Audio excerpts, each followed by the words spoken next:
Баршаңызға қайырлы таң достар, сіздермен Тұрсынай. Бүгін өте дәмді және пайдалы осындай горох сорпасын дайындайтын боламыз. Алдымен отқа қазанымызды қойып, етімізді саламыз. Оның үстіне жуылған горохымызды салып, үстінен суымызды құямыз. Етіміз қайнағаннан кейін бетінде көпшіктерді алып тастаймыз. Енді көкөністерімізді дайындайтын боламыз.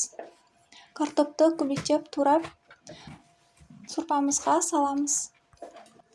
Одан кейін сәбізімізді, пиязымызды дайындаймыз. Пиязымызды ұсақтап турап шығамыз. Және сәбізімізді күштен өткізіп дайындап аламыз.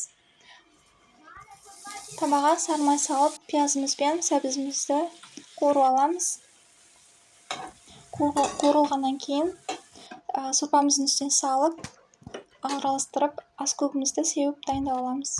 Біздің сорпа өте дәмді болып шықты. Міндетті түрде жасап көріңіздер. Ас болсын.